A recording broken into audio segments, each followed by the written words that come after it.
नहमदुहु नसल्ली अला रसूलिल करीम अम्मा बाद फ़ाऊज़ु बिल्लाहि मिनश शैतानिर रजीम बिस्मिल्लाहिर रहमानिर रहीम रब्बि इश्रह ली सदरी व यस्सिर ली अमरी वहलुल उक़दतम मिन लिसानी यफ़क़हू क़ौली रब्बना आतिना मिन लदुनका रहमतन व हय्यि लना मिन अमरिना रशदा औज़ु बिल्लाहि मिनश शैतानिर रजीम बिस्मिल्लाहिर रहमानिर रहीम।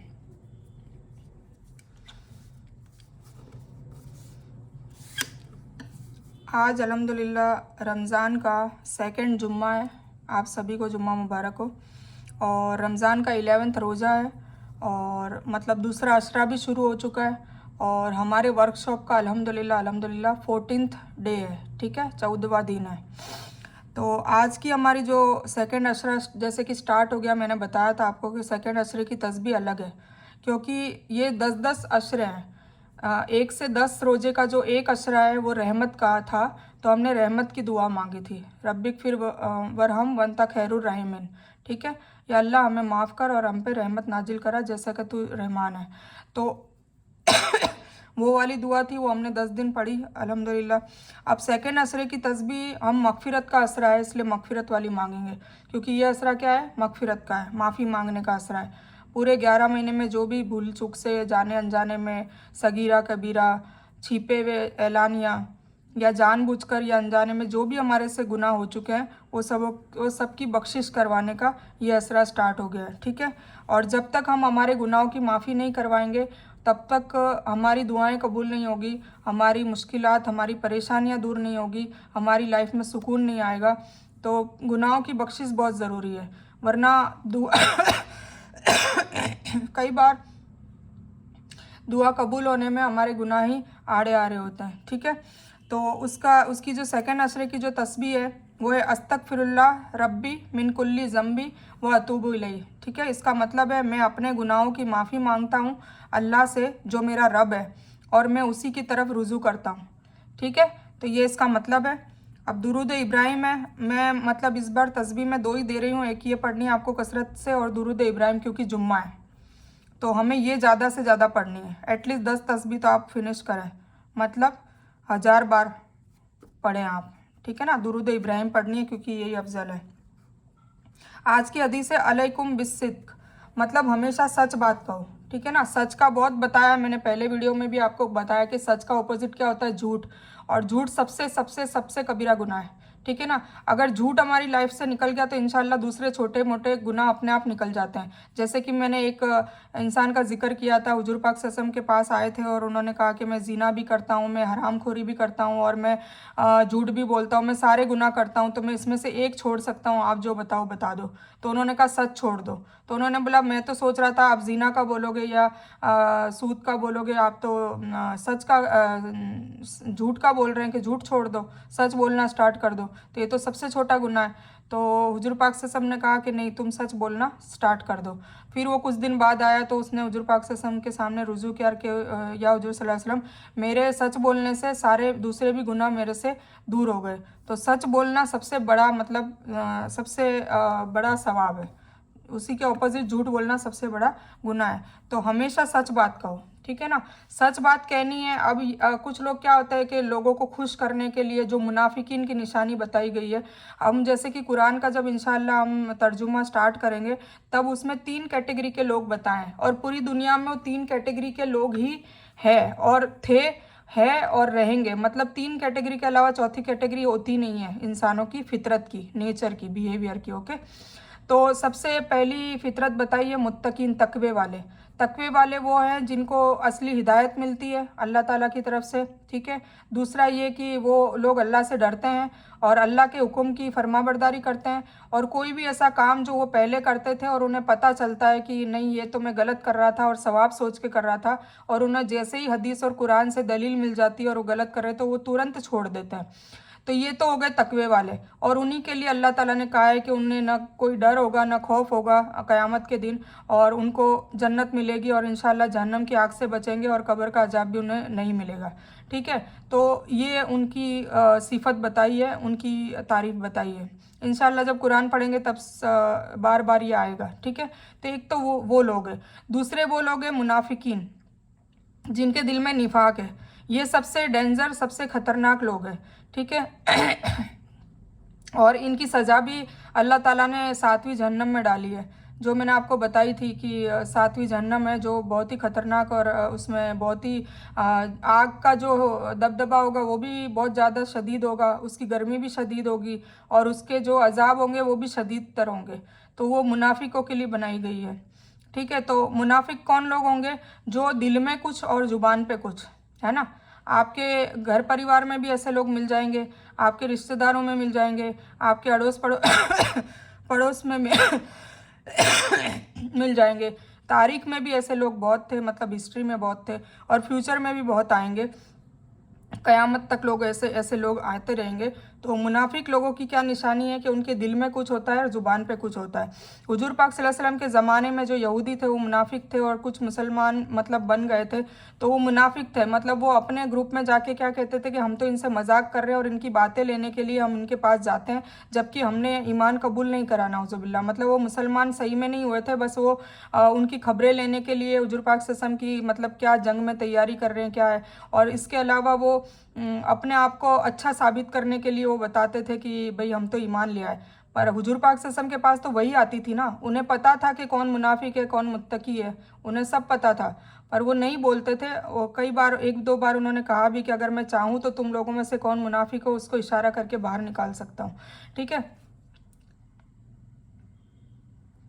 तो मुनाफिक लोगों की ये निशानी होती है, मतलब वो अच्छे बनने के लिए, ये जो सच बात की मैं कह रही हूँ ना, तो फिर वो सच बात नहीं कहते, मतलब जिसके मुंह पे उसकी तारीफ करते हैं वो लोग। उन क्यों? क्योंकि सामने वाला बुरा ना माने, और अगर वो सामने नहीं है, कहीं दूर है या वो हाजिर नहीं है, तो फिर उसकी बुराई बेबाक वो कर लेते हैं, और अगर वो सामने आ जाए तो उसकी तारीफ कर लेते हैं। मतलब कभी कुछ कभी कुछ, तो ये सच नहीं होता ना, ये तो झूठ होता है। मतलब आप किसी को भी इम्प्रेस करने के लिए या किसी को भी अच्छा अपने आप को बताने के लिए, ताकि आपकी सब तारीफ करे कि ये फलाना बंदी तो किसी से लड़ती नहीं है या किसी को बुरा लगाती नहीं, क्योंकि सच बोलेंगे तो देखो किसी ना किसी को तो बुरा लगेगा भी, सच बात कहेंगे तो बुरा लगेगा ना। तो जैसे कोई बेनमाजी है, उसको नमाज़ पढ़ने के लिए कहेंगे तो उसको बुरा लगेगा, पर वो सच बात है, हमें बोलनी है, दावत देनी है। तो ऐसे मुनाफिक लोगों की बहुत ख़तरनाक सज़ा है। तो दूसरे टाइप के मुनाफिकीन लोग होंगे, और तीसरे होंगे काफिर। अब उसको काफिर कह लो या मुशरिक कह लो, एक ही बात है। काफिर का मतलब है मुनकर, मतलब अल्लाह की और हुजूर पाक सल्लल्लाहु अलैहि वसल्लम की बातों का इनकार करने वाले, उनको न मानने वाले, साफ सुथरा खुलेआम दुश्मन। मुनाफिकीन तो छुपे हुए दुश्मन है, मतलब वो जुबान से कुछ कहते हैं, जुबान से तो कहते हैं कि हाँ हम ईमान लिया है और हम हुजूर पाक सल्लल्लाहु अलैहि वसल्लम की बातों को मानते हैं, मानेंगे, और अंदर से वो कुछ नहीं करते, और दूर जाके जब उनके जैसे ग्रुप के लोग हैं उसमें हंसी उड़ाते हैं कि ये लोग तो बेवकूफ़ हैं, इन लोगों को हम बेवकूफ़ बनाते हैं। और अल्लाह ताला उनके लिए फिर कह रहा है कि ये बेवकूफ़ समझते हैं मेरे रसूल को और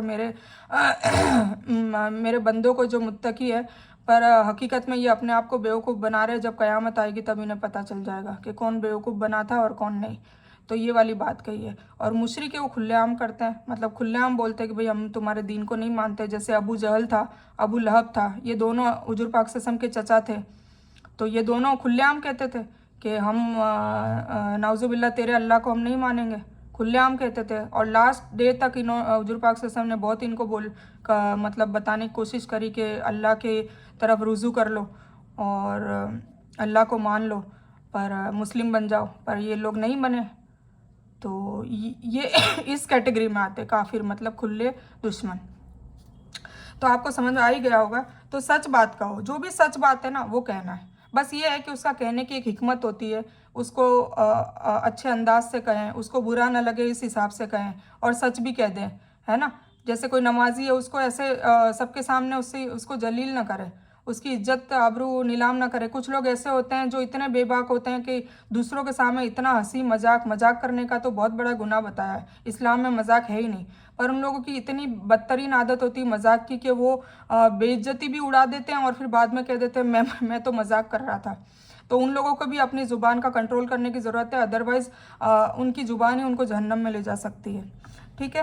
तो बोलने का भी एक तरीका होता है, हिकमत होती है, उसको साइड में ले जाके बोलें और उसको पहले उसकी अच्छी बात बताएं कि तुम्हारे अखलाक इतने अच्छे हैं, या तुम इतना रोज़ा भी रखती हो, तुम सब कुछ करते हो, पर तुम एक नमाज नहीं पढ़ते, तो तुम नमाज भी चालू करो। तो इंशाल्लाह प्यार से कहेंगे तो कौन नहीं मानेगा, है ना। हमारे बच्चों से भी प्यार से आप लहजे में बोले, इंशाल्लाह वो भी मानने लग जाएंगे। तो बोलने का भी तरीका होता है, ऐसा नहीं कि सच है तो हम बस वो सरेआम उसकी इज्जत नीलाम कर दें, ऐसा भी नहीं होना चाहिए। ठीक है, तो आज है सूरह फील, हम सूरह फील कवर कर लेते हैं।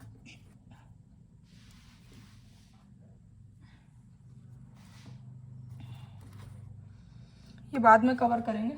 ठीक है, दुआ जो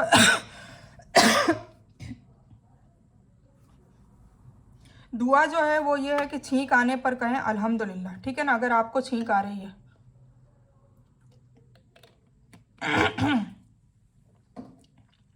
आज खांसी बहुत आ रही है मुझे, सॉरी।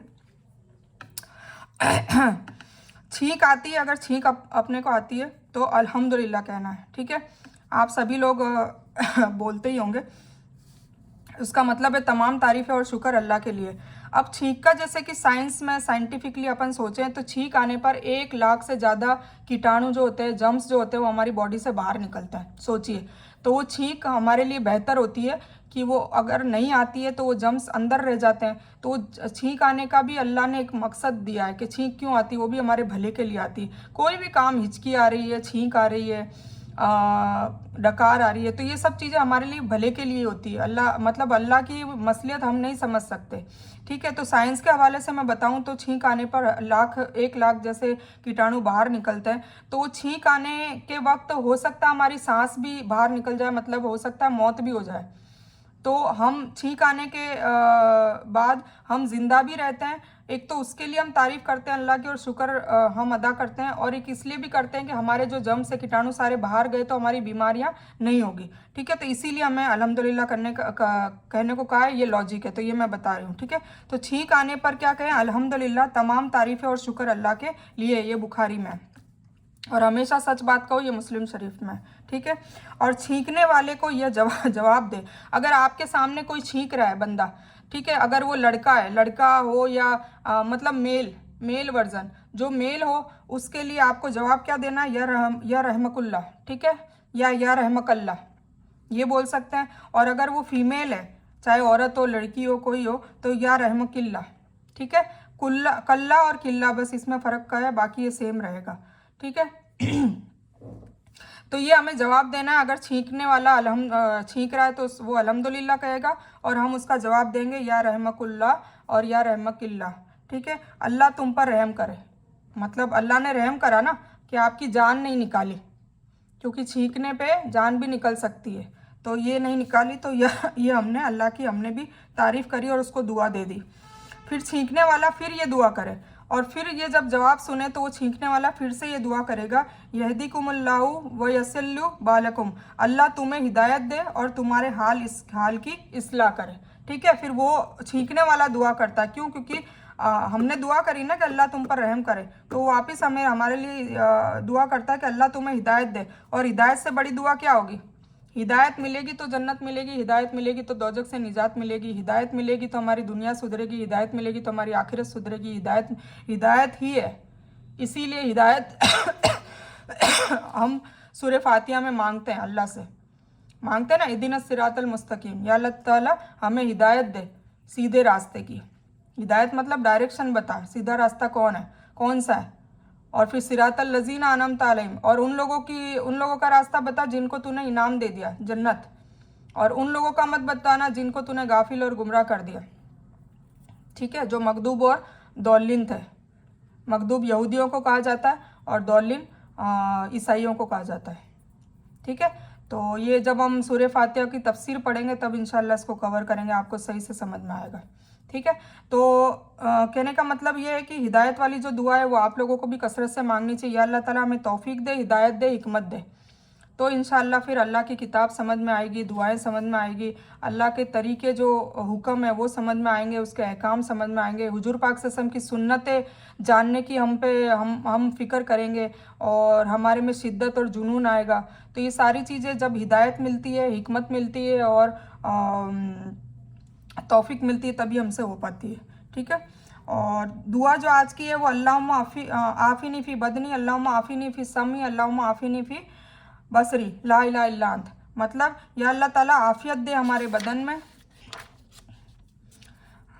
आफियत मतलब फ़ायदा दे, मतलब उसमें क्या कहते हैं, तंदुरुस्ती दे, ताकत दे, कुव्वत दे, ठीक है ना। तो ये अल्लाह मेरे बदन की ताकत को दुरुस्त करें, मेरी सुनने में आफियत दें, मतलब सुनना भी मेरा अच्छे से उसको दुरुस्त करें, मेरे देखने में भी खैर आफियत करें, देखना भी मेरा दुरुस्त करें, मतलब नंबर के चश्मे हो ये वो, तो सबके लिए दुआ होती है, ठीक है। और आपके सिवा कोई इबादत के लायक नहीं है, और आप ही मेरी ये सब दुरुस्त की कौन कर सकता है पूरी, अल्लाह ही कर सकता है। तो ये सबसे बेहतरीन दुआ है बीमारों के लिए, शिफा के लिए ये कसरत से पढ़े, अल्लाहुम्मा आफ़िनी फ़ी बदनी, अल्लाहुम्मा आफ़िनी फ़ी समी, अल्लाहुम्मा आफ़िनी फ़ी बसरी।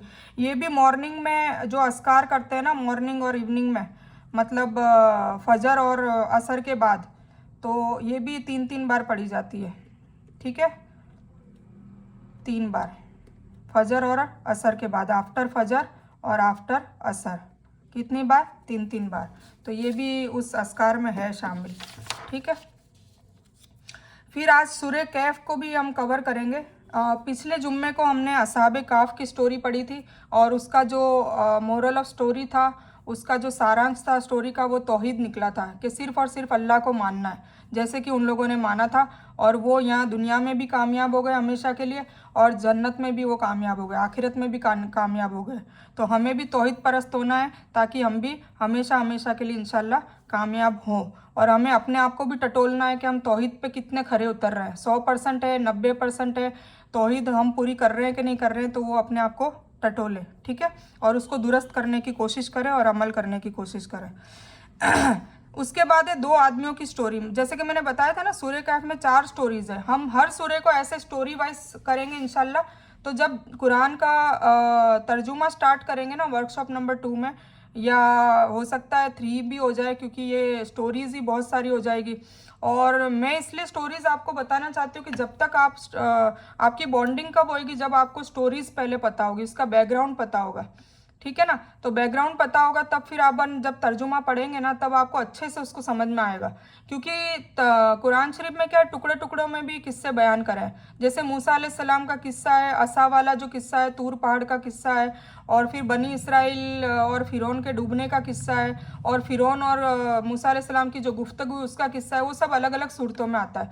तो टुकड़ों में आता है तो कट जाता है, तो फिर है ना समझ में नहीं आता है। जो पहली बार पढ़ता है उसको बिल्कुल समझ में नहीं आता है। इसको कम से कम 2 बार 3 बार पढ़नी पड़ती है, उसका बैकग्राउंड जानना पड़ता है, बहुत मेहनत होती है इसमें, ठीक है।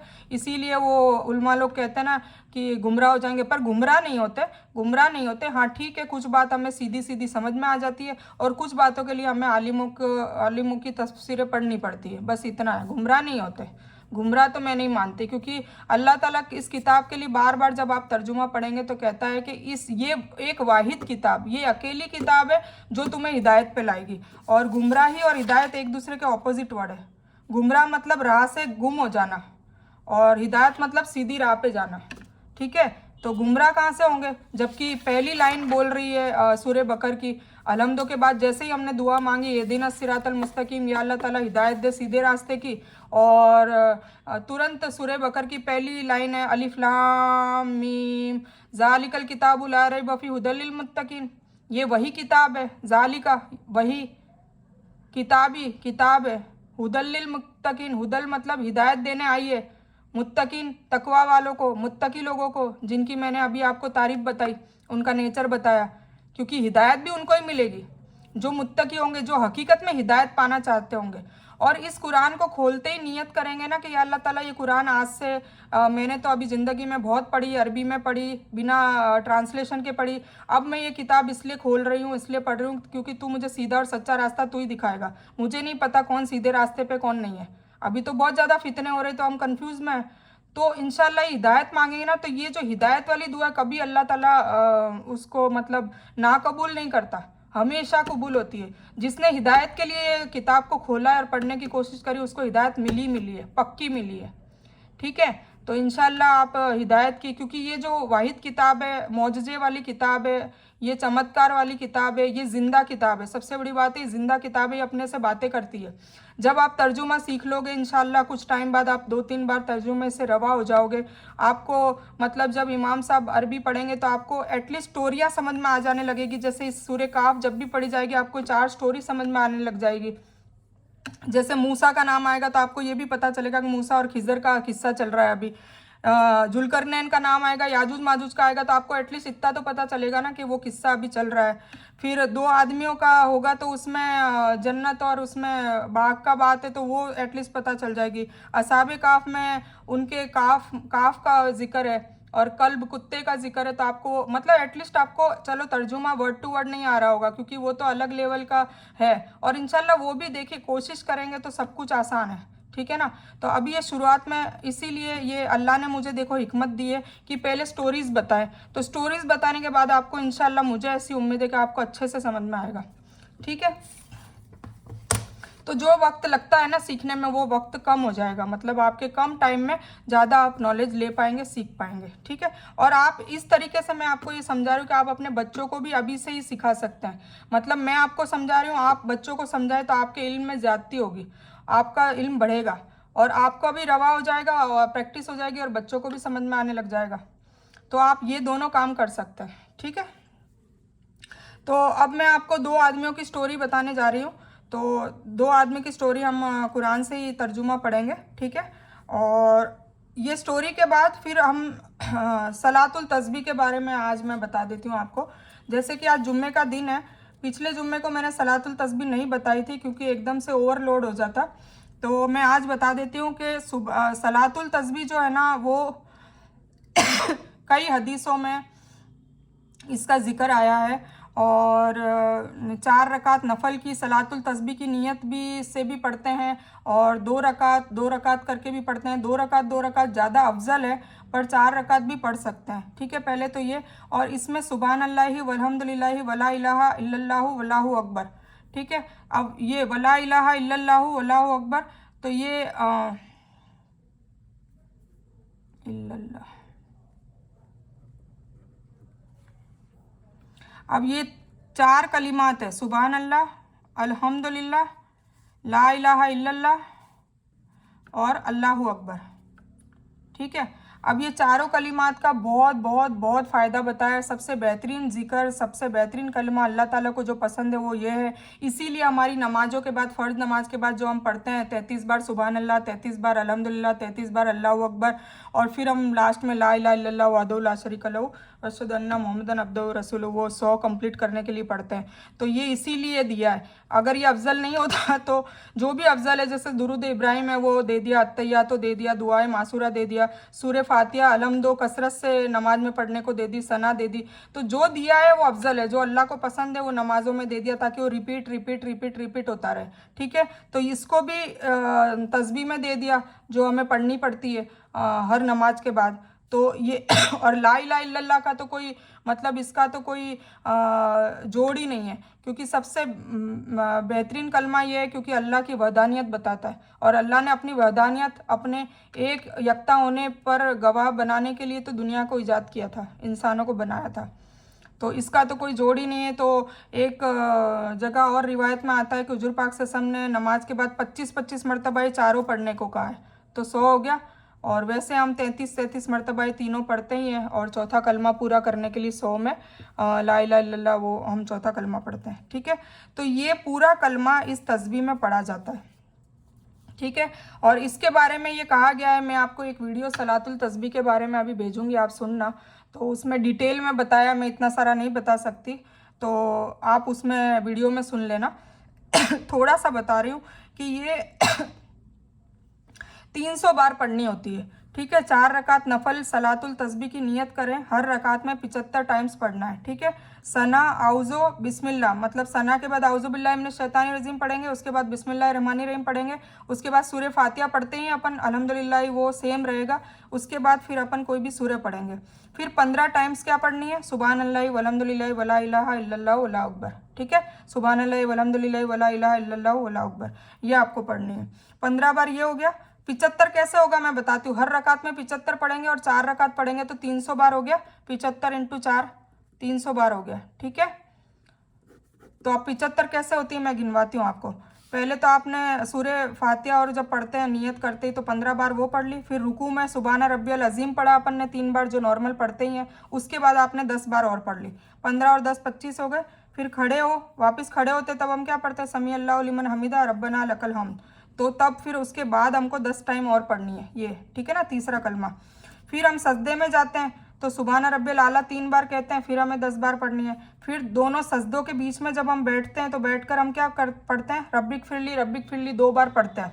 आप नहीं पढ़ते हो तो पढ़ना स्टार्ट कर दो। दोनों सजदों के बीच में तरीके से बैठना है और एकदम बस फटाफट ठूंगे नहीं मारना है। एक सहाबी नमाज अदा कर रहे थे, मदीने की बात है, तब हुजूर पाक सल्लल्लाहु अलैहि वसल्लम उनको देख रहे थे पीछे से नमाज पढ़ते हुए, तो वो सजदे और रुकू बहुत धड़ाधड़ कर रहे थे, मतलब रुक नहीं रहे थे, तसल्ली से सजदे नहीं कर रहे थे। तो जैसे ही वो नमाज फारिग करके आए तो हुजूर पाक सल्लल्लाहु अलैहि वसल्लम ने कहा, आप तुम्हारी नमाज नहीं हुई, जाओ वापस पढ़ो।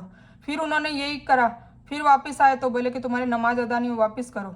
फिर वही हुआ, 3 बार ये चीज़ करी। फिर वो एकदम से थक गए। फिर उन्होंने बोला कि अरे हुजूर सल्लल्लाहु अलैहि वसल्लम, मैंने क्या गलती करी, मुझे बताओ तो सही, कि तुम सजदे और है ना रुकू बहुत मतलब तसल्ली से नहीं करते हो, तो हमें तसल्ली से करना है, ठीक है। तो बैठकर जब बीच में बैठते हैं तो उसमें भी 10 बार पढ़ेंगे, ठीक है। फिर उसके बाद सजदे में वापस हम जाएंगे तो सुबहान रब्बिल आला 3 बार पढ़नी है और फिर 10 बार पढ़ेंगे। और फिर उसके बाद एकदम से खड़े नहीं होंगे, फिर बैठेंगे और फिर 10 बार पढ़ेंगे। फिर हम खड़े होंगे अल्लाह अकबर कह के, और फिर खड़े होके फिर वही अलहम्दो रिपीट करनी है और कोई सूरह रिपीट करनी है और फिर 15 बार वापस पढ़नी है, मतलब रिपीट हो जाएगी। तो देखिए 15, 10, 25, 25 और 10 35, 35 और 10 45, 10 55, 10 65 और 10 75 हो गए ना। तो ये 75 एक रकात में हो गए। फिर ये दूसरी रकात स्टार्ट हो गई। और जो 2 रकात पड़ेगा उसके लिए तो कोई मसला नहीं है, पढ़ लेनी है, उसको समझ में आ जाएगी। पर जो 4 रकात एक साथ पड़ेगा तो उसके लिए ये है कि जब हम बीच में जब तशहुद पढ़ते हैं, अत्तहिया तो पढ़ते हैं, उसके बाद जो तीसरी रकात होती है उसमें फिर आपको पता ही है ना कि अलहम्दो के बाद कोई और सूरह नहीं होती है। तो अलहम्दो के बाद तुरंत 15 फिर 10 10 10 10 पढ़नी है, ठीक है। तो मैं आई होप आपको समझ में आ गया होगा। और इंशाल्लाह मैं वो वीडियो भेज रही हूँ, वो आपको तसल्ली से देखना है, ठीक है। तो ये हमारा कंप्लीट हो गया। अभी इसमें सूरह फील समझानी है और सूरह कहफ की स्टोरी समझानी है, वो मैं अभी बता देती हूँ आपको। फिर ये फिर मैंने बताया जैसे 4 रकात नहीं पढ़ रहे आप, 2 रकात या 4 रकात की नियत करके भी पढ़ सकते हैं। 2 रकात में तशहुद के बाद दुरूद इब्राहिम और उसके बाद 10 टाइम पढ़नी है, ठीक है ना, लास्ट में। 4 रकात में भी तशहुद अत्तहियात के बाद 10 टाइम पढ़ें और खड़े हो जाएं। तो ये हो गया आपका। अब दुरूद इब्राहिम की बात हो रही थी क्योंकि आज जुम्मे का दिन है, तो जुम्मे के दिन दुरूद पहुंचाई जाती है। मतलब हर उम्मती की दुरूद शरीफ चाहे वो कभी भी पढ़ रहा है, सोम से लेकर मंगल बुध गुरु और शनि रवि सारे दिनों की जो इकट्ठा होकर दुरूद शरीफ हुजूर पाक सल्लल्लाहु अलैहि वसल्लम तक हर उम्मती की पहुंचाई जाती है। कब पहुंचाई जाती है? जुम्मे को। इसलिए जुम्मे को कसरत से पढ़ने को कहा है, ठीक है। जैसे कि जुम्मा हमारा दूसरी ईद है, इसीलिए वो तोहफा हुजूर पाक सल्लल्लाहु अलैहि वसल्लम तक हर उम्मती का पहुंचाया जाता है। हज़रत जिब्राइल अलैहिस्सलाम ने कहा कि हुजूर सल्लल्लाहु अलैहि वसल्लम, मैं पूरी दुनिया के पेड़ों को गिन सकता हूँ, पूरी दुनिया के सितारे भी गिन सकता हूँ, और मैं सारे पत्थर पहाड़ सभी गिन सकता हूँ। मतलब उनमें इतनी ताकत है कि वो सारी चीज़ें गिन सकते हैं। पर उन्होंने बताया दुरूद शरीफ की अहमियत बताते हुए कि पर मैं जब कोई बंदा उम्मती हुजूर सल्लल्लाहु अलैहि वसल्लम को दुरूद शरीफ पढ़ता है और उसको अल्लाह उसके बदले जो नेमतें रहमतें सवाब देता है वो मैं गिन नहीं सकता। सुभान अल्लाह, मतलब इतनी सारी नेमतें मिलती है। और फिर एक रिवायत में ये भी आता है कि 10 गुनाह माफ़ होते हैं एक दुरूद शरीफ पढ़ने से, और 10 सवाब मिलते हैं, 10 नेकियां भी हमारे अमाल नामे में ऐड होती है, ठीक है। तो 10 गुनाह डिलीट होते हैं और 10 गुनाह ऐड होते हैं, तो कितनी अच्छी बात है। और फिर हमारी परेशानियों का हल भी इससे निकलता है। फिर अगर हम दुरूद शरीफ कसरत से पढ़ रहे हैं तो अल्लाह ताला सारे उम्मतियों में से काउंटिंग करेंगे मैदान हशर में, और जिसकी सबसे ज़्यादा जो भी उम्मती, माशाल्लाह कौन इतना नसीबदार होगा, और अल्लाह ताला हम सबको इस नसीबदार में हमको भी शामिल करें इंशाल्लाह। तो जिसकी भी सबसे ऊपर दुरूद शरीफ की काउंटिंग आएगी ना कि वो दुरूद भेजता था, उसको हुजूर पाक सल्लल्लाहु अलैहि वसल्लम का पड़ोस मिलेगा माशाल्लाह। इनाम देखते जाएं आप क्या क्या है इसके, ठीक है। फिर उसके बाद ये तो सबसे छोटा इनाम मैंने बता ही दिया, ये आपको मैंने बता ही दिया। फिर हुजूर पाक से सम का पड़ोस मिलने की भी बसारत है। और फिर एक ये है, और दुरूद शरीफ का और क्या था, रब्बी इश्रह ली सदरी वयस्सिर ली अमरी वहलुल उक़दतम मिन लिसानी यफ़क़हू क़ौली। और हाँ, अगर हम सुन्नतों को फॉलो करेंगे, हुजूर पाक सल्लल्लाहु अलैहि वसल्लम की नक्शे कदम पर चलेंगे और दुरूद भेजते रहेंगे, ठीक है ना, कोई भी, पर अफजल ये दुरूद इब्राहिम है, तो हमारे ख्वाब में भी हुजूर पाक सल्लल्लाहु अलैहि वसल्लम नज़र आएंगे, ख्वाब में भी उनकी बशारत होगी। सोचिए कितने बेहतरीन इसके फ़ायदे हैं, ठीक है। तो ये हो गया आज दुरूद इब्राहिम के बारे में, मुझे कुछ डिटेल बतानी थी, पिछले जुम्मे को रह गई थी तो वो बता दी। सलातुल तस्बीह की मेरे को बतानी थी तो वो मैंने बता दी। अब हमारा सिर्फ दो चीज़ रहती है, सूरह कहफ और सूरह कहफ में दो आदमियों की स्टोरी और अपने ये सूरह फील। तो इंशाल्लाह हम उसका तर्जुमा देखते हैं।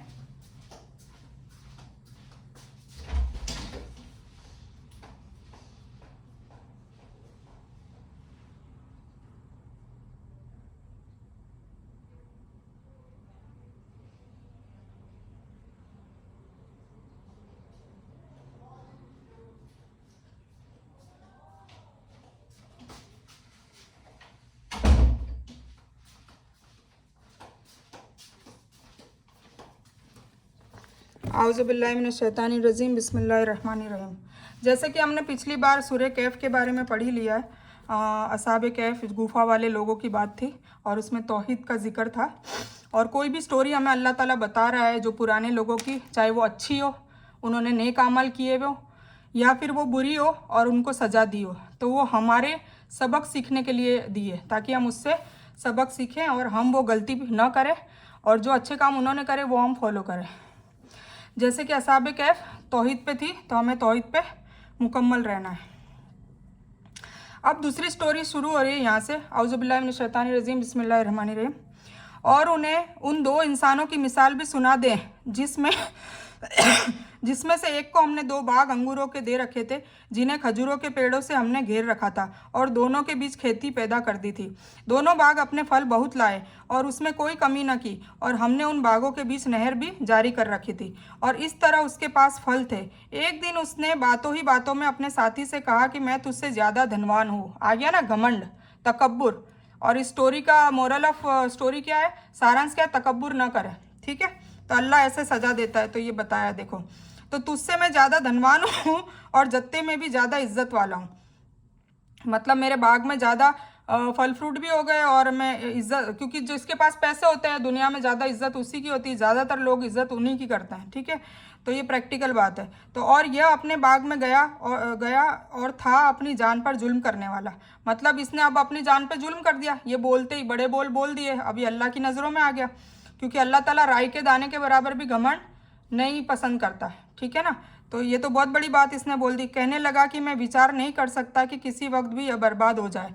कौन बोला, ये दूसरे बाग वाला, जो दो आदमी थे ना उसमें से एक दूसरा आदमी ये कह रहा है कि अब ये जुल्म कर रहा है अपने आप पर। वो कहने लगा कि मैं सोच भी नहीं सकता कि ये कब अब बर्बाद हो सकता है, मतलब कब इसका बाग उजड़ जाए, और न मैं क़यामत के कायम होने को मानता हूँ। अब ये बंदा बोल रहा है वापस, ज़्यादा धनवान हूँ, जत्थे में भी इज्जत वाला हूँ, अब ये फिर से बोल रहा है, और न मैं क़यामत के कायम होने को मानता हूँ, और अगर मान भी लूँ तो मैं अपने रब की तरफ लौटाया भी गया तो बेशक मैं उस लौटने की जगह को इससे भी ज़्यादा अच्छा पाऊँगा। ये क्या है, ओवर कॉन्फिडेंस है ना। ओवर कॉन्फिडेंस में भी नहीं रहना है हमें और कॉन्फिडेंस को लूज़ भी नहीं करना है, हमें मीडियम में रहना है। अल्लाह से डरते भी रहना है और अल्लाह से गुमान भी अच्छा रखना है, ठीक है।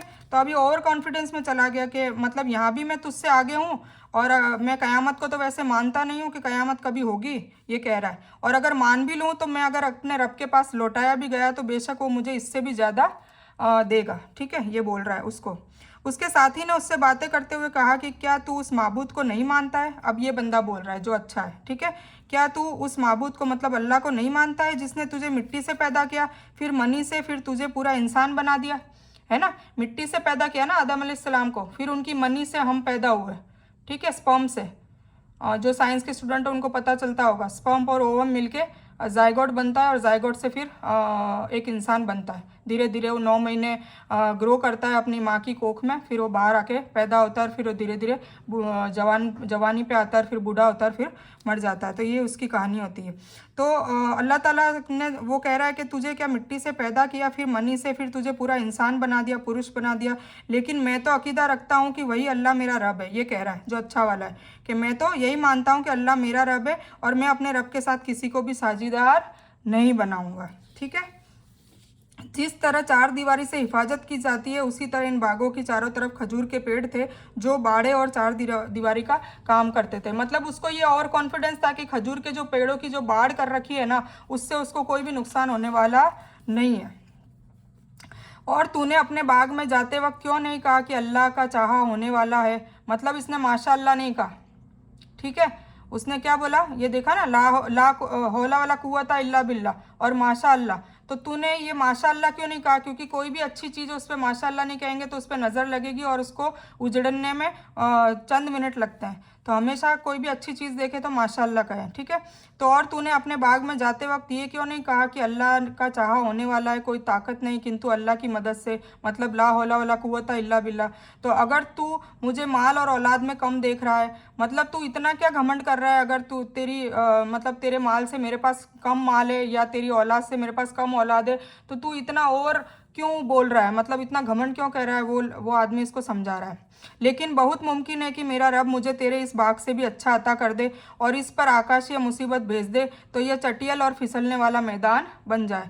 फिर ये उसको मतलब गुस्सा होता है क्योंकि ये बड़ी बड़ी बातें कर रहा होता है तो इसको गुस्सा आता है। तो ये कहता है कि लेकिन बहुत मुमकिन है कि मेरा रब, मतलब मेरा अल्लाह, इस बाग से भी अच्छा बाग मुझे अता कर दे, क्योंकि कभी भी पासा पलट सकता है। इसीलिए इंसान को घमंड करना नहीं चाहिए। मेरी ज़िंदगी, मेरी उम्र में मैंने भी कई ऐसे लोग देखे हैं जो घमंड करते थे और उनका तितर बितर होते हुए देखा है, तितर बितर होते हुए देखा है। कहाँ वो राजपाट करते थे, अच्छे उनके बंगले वंगले सब एक चुटकियों में है ना, सारा धन वन सब बिक जाता है। उनको पटरी पे आते, उनको रोड पे आते हुए देखा है, ठीक है। इसलिए नाउजुबिल्ला कभी घमंड नहीं करना चाहिए। जो भी है अल्लाह का है, हमारा कुछ भी नहीं है। हम खाली हाथ आए थे, नंगे पैदा हुए थे, नंगे ही हमें जाना है। कफन तो हमें ठीक है पहनाया जाता है, पर हम आते भी नंगे हैं और जाएंगे भी नंगे। ये सोच के रखना है, हमारा न तो कुछ हमारा था, न हमारा है, न हमारा रहेगा।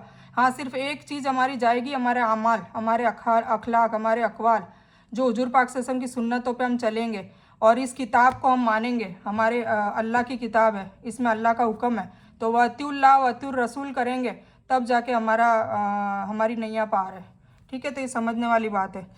तो वो ऐसे बोलता है कि क्या पता कोई ऊपर से तेरे को मुसीबत आ जाए और यह चटियल और फिसलने वाला मैदान बन जाए, मतलब तेरा बाग वाग सब उजड़ जाए, या इसका पानी नीचे उतर जाए, या फिर ये बंजर हो जाए। ये भी हो सकता है, अल्लाह तो कुछ भी कर सकता है ना।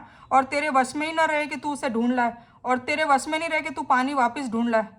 बोर उतर जाते ना किसी के, वो मोटर वोटर चलाते, बोर वापस खुदवाते हैं, तो वो पता ही नहीं चलता कई बार कि वो पानी है कहाँ, सतह से नीचे उतर जाता है। वो अल्लाह के उसमें है, ठीक है, अल्लाह कादिर है।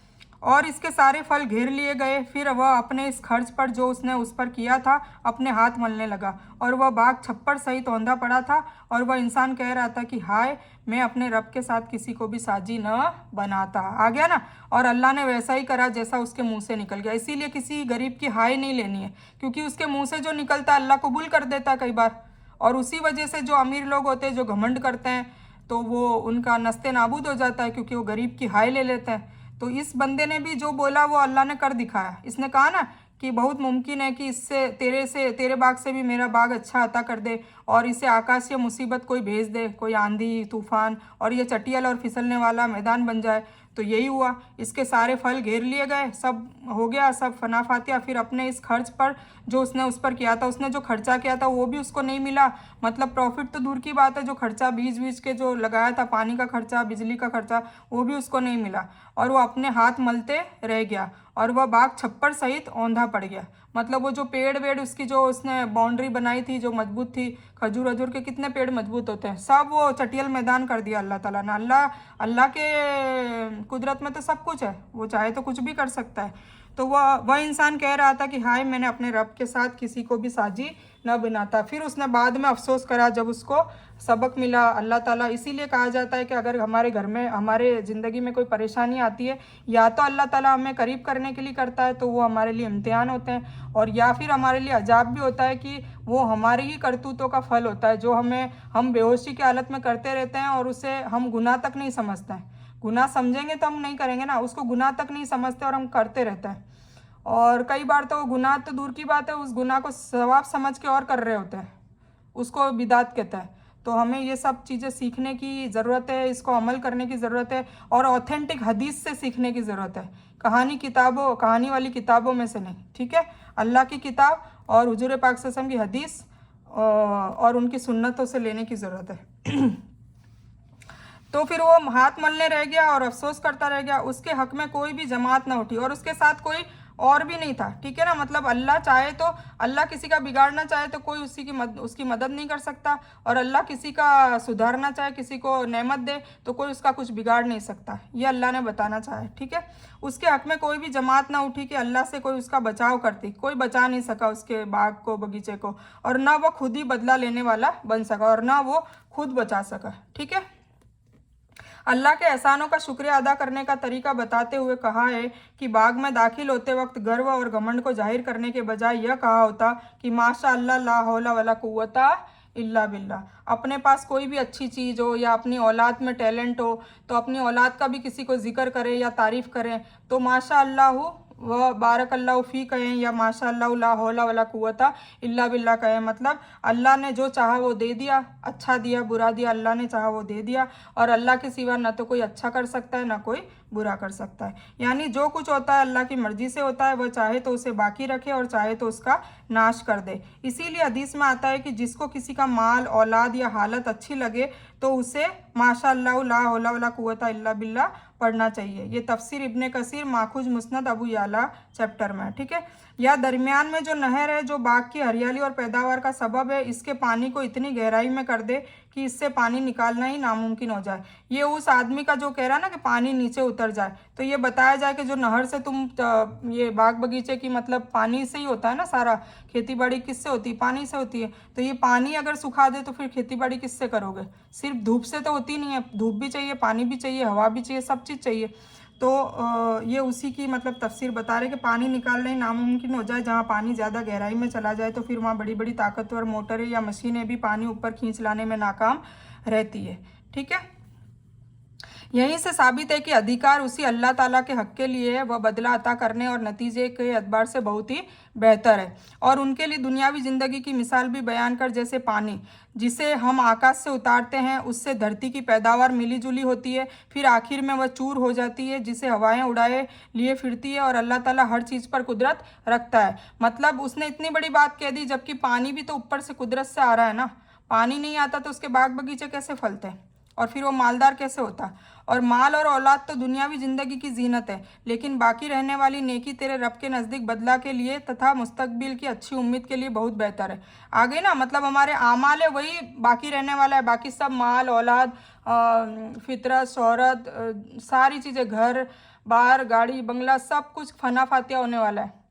सिर्फ हमारे साथ कौन जाएगा? हमारा अमाल, और वो अच्छा होना चाहिए। अच्छा होगा तो हम कामयाब हो जाएंगे, और वो अमाल बदतर होंगे, ख़राब होंगे तो नाउज़ुबिल्लाह फिर कब्र का अजाब भी भुगतना पड़ेगा और जहन्नम की आग भी चखनी पड़ेगी।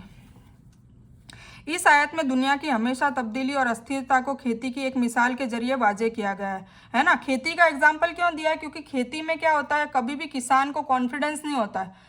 क्योंकि देखो दूसरे बिजनेस में तो फिर भी चलो होता है, पर खेती में क्या होता है कि कभी उनके फसल अच्छी भी हो जाती है, और कभी इतनी बड़ी बड़ी, जैसे कल फसल काट रहे हैं और आंधी, अचानक आंधी आ जाती है और ओले पड़ने लग जाते हैं, तो फसल 1 सेकंड में ख़त्म हो जाती है।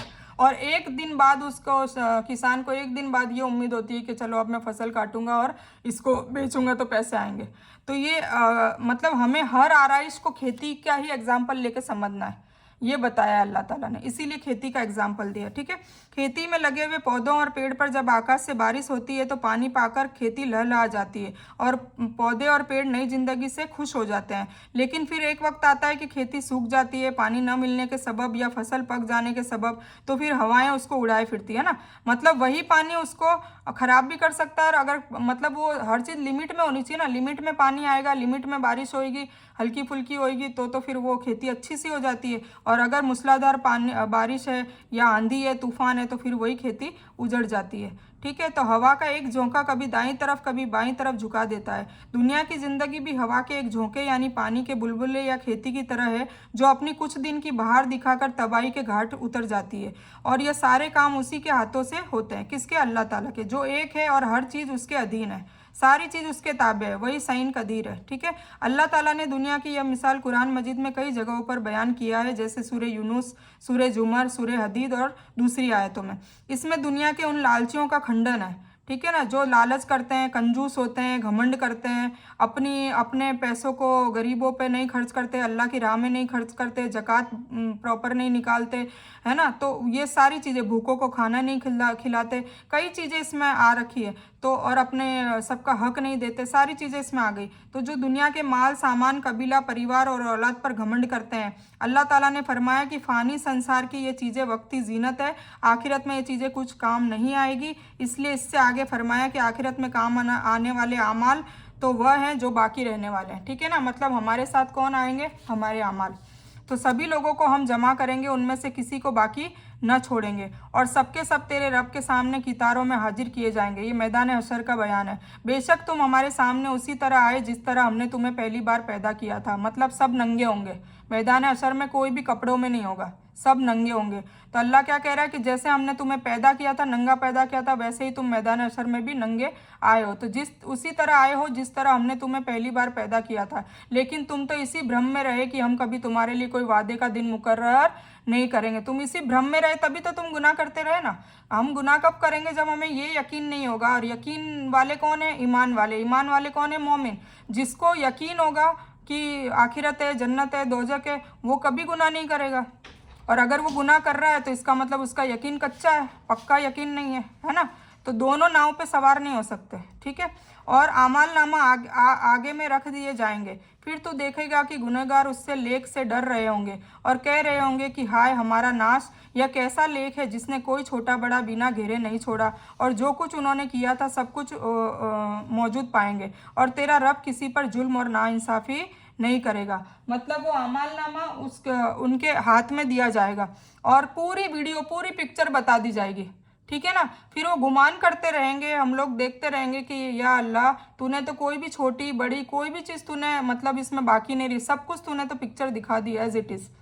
तो वो अफसोस में रह जाएंगे कि तूने इतनी छोटी बात भी मतलब पकड़ ली, है ना। तो आमाल नामे में सब कुछ दर्ज होता है, जो हमारे कंधे पे किरामिन कातिबिन बैठते हैं वो हर चीज़ लिखते हैं। ठीक है, तो वो वहाँ पर फिर अफसोस करते फिरेंगे कि या हाय हमारा नाश हो, यह कैसा लेख है जिसने कोई छोटा बड़ा बिना घेरे नहीं छोड़ा, और जो कुछ उन्होंने किया था सब कुछ मौजूद पाएंगे, और तेरा रब किसी पर जुल्म और नाइंसाफ़ी नहीं करेगा। मतलब तुमने अपन ने जो किए होंगे अमाल, उसके हिसाब से हिसाब होगा, तो कोई जुल्म नहीं होगा। ऐसा नहीं है कि कोई नेकी करके लाया है फिर भी उसको नाउजुबिल्लाह जहन्नम में डाल दे, या कोई बुरे अमाल करके आया है तो उसको मतलब कोई वो क्या कहते हैं, निष्पक्ष भावना से उसको मतलब क्या कहते हैं, जन्नत में डाल देगा। ऐसा नहीं होगा।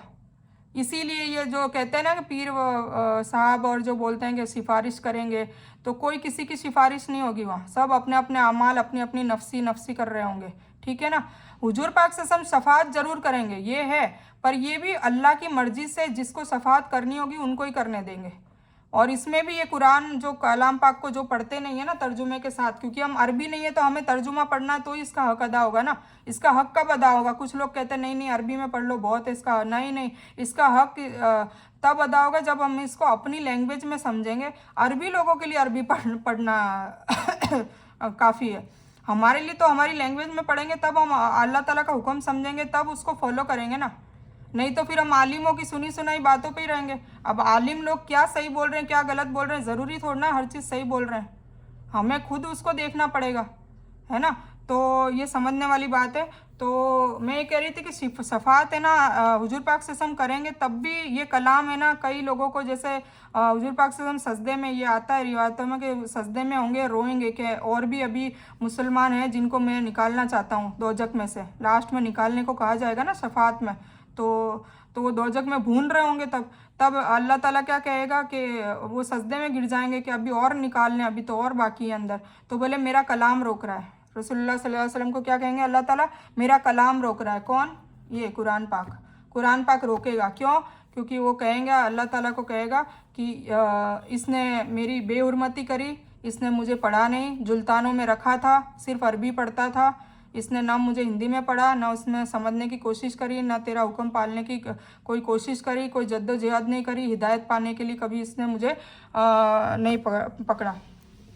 तो इसके हक अदा नहीं होंगे तो ये हमें जहन्नम की आग में भी ले जा सकता है। और यही कलाम पाक अगर इससे मोहब्बत करेंगे, इसको मानेंगे, इसकी सारी चीज़ें हम सीखेंगे और इसको अमल में लाएंगे, और जो चीज़ हम करते होंगे और अगर इसमें आ गई तो हम छोड़ देंगे, और जो चीज़ हम नहीं करते होंगे इसमें आ गई करने को है तो वो हम करना चालू कर देंगे। इसी को तो मुत्तकी कहते हैं ना। तकवे वाले क्या होते हैं कि जो अल्लाह का हुक्म आ गया तो सरेखम तस्लीम। मुस्लिम का मतलब क्या है, सुन लिया और फॉलो कर दिया। फिर वो अड़े नहीं रहेंगे कि नहीं नहीं हम तो बरसों से ये करता है अब ये क्यों करें, या हम बरसों से ये नहीं करा है अब क्यों चालू करें।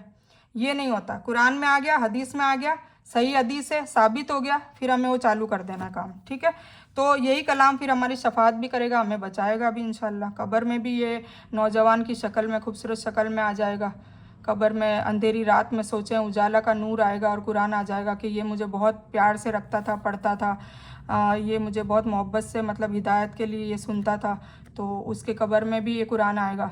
तो सोचिए, कुरान से प्यार करेंगे तो कुरान हमें प्यार करेगा, और कुरान से नाउज़ुबिल्लाह नफ़रत करेंगे तो फिर ये हमें जहन्नम की आग तक भी पहुंचा सकता है। इसमें इतनी ताकत है। ठीक है, तो डोंट अंडर एस्टिमेट द कलाम पाक।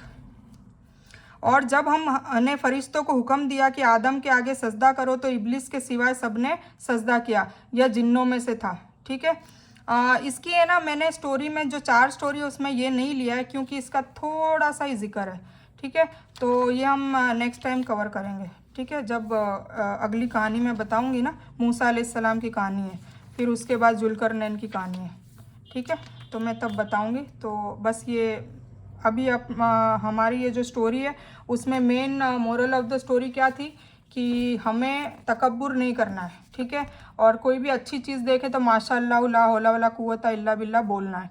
और जो भी हमारी औलाद है, माल है, ओहदा है, पोस्ट है, हमारी जो भी चीज़ें हैं, जो भी नेमत हैं, उस पर हमें इतराना भी नहीं है और उसको फ़ना होना है। तो इसीलिए हमें फ़ना होना होगा ना, तो हम फिर उस पर ज़्यादा दिल भी नहीं लगाएंगे। तो उस पर दिल को ठहराना नहीं है, जबकि हमें अपने अमालों पे वर्क करना है। ठीक है, हमारे अमाल सुधारने की कोशिश करनी है। ठीक है, तो ये आज की स्टोरी आई होप समझ में आ गई होगी। तो ये आज हमने कवर कर लिए, और अब हमारी सूरह फील बाकी रह गई थी, तो वो मैं आपको बता देती हूँ, सूरह फील। ठीक है, तो ये भी इंशाल्लाह हम कवर कर देते हैं, फिर ये बयान को ख़त्म करते हैं। आउज़ु बिल्लाहि मिनश शैतानिर रजीम, बिस्मिल्लाहिर रहमानिर रहीम। सूरतुल फील मक्का में नाजिल हुई और इसमें 5 आयतें हैं। ठीक है, बिस्मिल्लाहिर्रहमानिर्रहीम, अल्लाह के नाम से शुरू करता हूँ जो बड़ा मेहरबान निहायत रहम करने वाला है। अलम तरा कैफ़ा फ़अल रब्बुका बि अस्हाबिल फ़ील, क्या तूने नहीं देखा कि तेरे रब ने हाथी वालों के साथ क्या किया।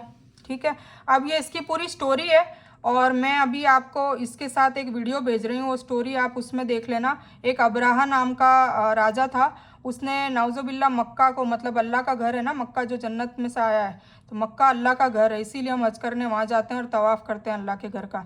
तो मक्का को मतलब तोड़ने के लिए वो आया था। ठीक है, तो उसके पास बहुत बड़ा लश्कर था और बहुत ही हुजूम थे, हाथी थे, 20 तकरीबन बताया जाता है कि 20,000 जितने उसके पास सैनिक थे।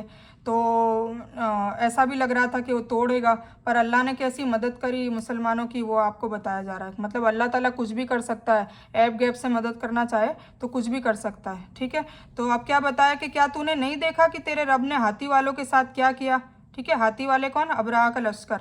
अलम यजल कैदहुम फी तदलील, क्या उसने उनकी चाल को बेकार नहीं कर दिया। उनकी चाल थी ना कि मक्का को नस्ते नाबूद करने की। व अरसला अलैहिम तैरन अबाबिल, और उन पर पक्षियों के झुरमुट भेज दिए। अबाबिल नाम की छोटी छोटी चिड़ियाँ थी जो पत्थर मार मार के उनको, कंकरियाँ मार मार के उनको घायल कर दिया और उनको घास फूस बना दिया। इतना मतलब वो सब मर गए उसी से। तरमीहिम भी इजारती मिन सिज्जिल, जो उन्हें मिट्टी और पत्थर की कंकरियाँ मार रहे थे। कौन, अबाबिल। ठीक है ना, और वो उनके पूरे जिस्मों में बंदूक की गोली की तरह जा रहे थे, मतलब आर पार हो रहे थे शरीर से, इसलिए उनकी मौतें हो गई। फजालम काशफिम माकुल, तो उन्हें खाए हुए भूसे की तरह नहीं कर दिया। मतलब बाद में देखा तो मैदान में जैसे खाया हुआ भूसा होता है ना, वैसा उनकी लाशें पड़ी थी। तो ये बताया है, तो ये शॉर्ट में बताया। इसकी थोड़ी तफसीर हम जब कुरान पढ़ेंगे तब पढ़ेंगे, और वैसे मैं इंशाल्लाह आपको एक वीडियो भेज रही हूँ, तो वो आप वीडियो देख लेना। एक तो इसकी वीडियो भेज रही हूँ, और एक मैं सलातुल तस्बीह के हवाले से एक वीडियो भेज रही हूँ। तो 2 ही वीडियो भेजूंगी, उसको ज़रूर प्लीज़ सुनिएगा, आपके मतलब की वीडियो है। मेरे वीडियो के अलावा अगर मैं कोई एक्स्ट्रा कंटेंट भेज रही हूँ तो उसको भी सुनिए प्लीज़, क्योंकि वो इस बयान के हवाले से ही होती है। क्योंकि मेरा देखो गले में भी दर्द है और मैं पूरा बयान नहीं कर सकती, तो मेरा मकसद होता है कि जो मैं बोलना चाह रही हूँ वो मैं वीडियो के थ्रू आपको बता दूँ। इसलिए कुछ लोग क्या करते हैं, सिर्फ मेरी वीडियो देखते हैं, दूसरी वीडियो नहीं देखते हैं। मेरे पास ये मैं टेक्निक है, सभी को पता होगी कि मुझे पता चल जाता है कौन देख रहा है, कौन किसने पूरी देखी है, किसने कब देखी है, ये सारी मैं चेक करती हूँ। तो कुछ लोग इसमें ऐसे हैं ग्रुप में कि सिर्फ मेरी वीडियो देखते हैं, दूसरी वीडियो नहीं देखते हैं। तो उनको मैं रिक्वेस्ट कर रही हूँ कि मैं फालतू उसमें कोई भीड़ जमा नहीं कर रही हूँ। मैं वही वीडियो भेजती हूँ जो मेरे बयान से रिलेटेड होती है और उसमें आपका ही फ़ायदा होता है। जैसे ये फील मैं आपको पूरी नहीं समझा पा रही हूँ, अब वो आप वीडियो देखेंगे आपको फील के बारे में पूरा समझ में आ जाएगा कि कौन सा किस्सा है, कब हुआ था, ठीक है ना। तो ये इसीलिए मैं आपको बता रही हूँ। और सलातुल तस्बीह के बारे में भी आपको पूरी हदीस के हवाले से बयान करेंगे। सैकड़ों हदीसें आपको बताइए कि क्यों पढ़नी चाहिए, कब पढ़नी चाहिए, क्या इसका फ़ायदे हैं, तो वो सारी मैं आपको डिटेल में भेज रही हूँ। तो 2 ही वीडियो भेज रही हूँ और तीसरी मेरी वीडियो होगी, तो आप प्लीज़ ज़रूर देखें। तो सूरह फील है, इसमें हाथी वालों का बयान है जो यमन से खाना काबा को ढोने आया था, है ना, मतलब तोड़ने आया था। का मतलब है कि क्या तुझे इल्म नहीं, ये सवाल मुस्बत है, यानी तू जानता है कि वह सब लोग जानते हैं जो तेरे ज़माने में है। ये मतलब अरबों को सीख देने के लिए बताया था कि भाई तुम आगे जाके गफलत में मत आ जाना, तुम्हारे अरब में ही मतलब इतनी सारी ज़्यादातर जो है ना ये किस्से हुए हैं सारे अरब में ही हुए। एक मूसा अलैहिस्सलाम मिस्र में थे, नॉन अरेबिक, बाकी सब ये अरब में ही हुआ है। कौम आद, कौम समूद, कौम लूत, कौम इब्राहिम, बनी इसराइल, ये जितने भी अजाब आए हैं वो सब अरब में ही आए। क्यों? क्योंकि अरबों को सिखाने के लिए कि भाई तुम भूल मत जाना। फिर भी नाउजुबिल्ला क़यामत आने से पहले अरब ही गाफिल होंगे, भूत पूजा में भी लग जाएंगे, सब कुछ ये भी है क़यामत के असरे में, ठीक है। तो ये इसीलिए याद दहानी दिया ही, और सिर्फ अरबों को नहीं, अज़मियों को, मतलब हमारे हम सबको इसकी याद दहानी करनी है कि तुम ऐसी गफलत मत कर देना जैसे पिछले लोगों ने करी थी, और तुम ऐसे अच्छे काम करना जैसे पिछले लोगों ने करा, ठीक है। दोनों चीज़ें बताइए। तो यह इसलिए फरमाया कि अरब में यह घटना घटे, अभी ज़्यादा समय गुजरा नहीं था। मशहूर कौल के मुताबिक यह घटना उस समय घटी जिस साल नबी सल्लल्लाहु अलैहि वसल्लम का जन्म हुआ था। जब हुजूर पाक सल्लल्लाहु अलैहि वसल्लम पैदा हुए थे तब ये हुई थी, मतलब अब्दुल मुत्तलिब थे, उनके दादा हुजूर थे, वो थे तब ये किस्सा हुआ था। इसीलिए अरब में उसकी खबरें मशहूर और लगातार थी, मतलब ज़्यादा पुराना नहीं था। यह किसी पक्षी का नाम नहीं है, इसका मतलब है झुंड, ठीक है। अबाबिल कोई पक्षी का पर्सनल नाम नहीं है। अबाबिल का मतलब है एक झुंड, पक्षियों के झुंड को, टोली को बोलते हैं अबाबिल, ठीक है। और सिज्जिल, मिट्टी को आग में पकाकर बनाए हुए जो कंकड़ होते हैं उसको सिज्जिल कहा जाता है। तो ये सिज्जिल वो आग में पकाए हुए कंकड़ वो फेंक रही थी। इन छोटे छोटे कंकड़ों ने तोप के गोलों और बंदूक की गोलियों से ज़्यादा विनाश और हलाकत का काम कर दिया था, ठीक है। तो ये हो गई सूरह फील। कल इंशाल्लाह हम सूरह हुमज़ा करेंगे, ठीक है।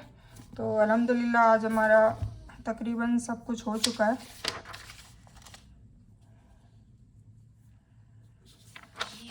अब मैं आपको इसकी स्क्रीनशॉट दे देती हूँ, तो आप स्क्रीनशॉट ले लीजिए, फिर हम इस बयान को ख़त्म करते हैं। तो आई थिंक ये आपको समझ में आ रहा होगा। तो ये ले लीजिए, फिर इसके बाद ये है, इसको भी आप स्क्रीनशॉट ले लीजिए, ठीक है। और फिर ये है, इसको भी आप ले लीजिए, ओके। तो आज का हम बयान अल्हम्दुलिल्लाह इसको ख़त्म करते हैं। तो इस बयान में कुछ भी दीन की अच्छी बात है वो अल्लाह की तरफ से है, और बुरी या गलत बात जो गलती से अनजाने में हो गई हो, जो मुझे पता भी ना चला हो, वो मेरी तरफ से है, और उसके लिए मैं अल्लाह से और आप लोगों से माफ़ी की तलबगार हूँ। मैं कोई आलिमा नहीं हूँ, एक तालिब इल्म हूँ। अल्लाह मेरी कोशिश से आपको सही नफ़ा बख्श इल्म पहुँचाए और इससे आप अच्छे अमाल में आए और आपकी दुनिया और आखिरत की परेशानियाँ कम हो, बस यही मेरी तमन्ना है। आमीन सुम्मा आमीन या रब्बल आलमीन। रब्बना आतीना मिन लदुनका रहमतम व हय्यि लना मिन अमरिना रशदा। अल्लाहुम्मा सल्लि अला मुहम्मद व अला आलि मुहम्मद कमा सल्लैता अला इब्राहीम व अला आलि इब्राहीम इन्नका हमीदुम मजीद। अल्लाहुम्मा बारिक अला मुहम्मद व अला आलि मुहम्मद कमा बारकता अला इब्राहीम व अला आलि इब्राहीम इन्नका हमीदुम मजीद। व आखिरु दावाना अनिल हम्दुलिल्लाहि रब्बिल आलमीन।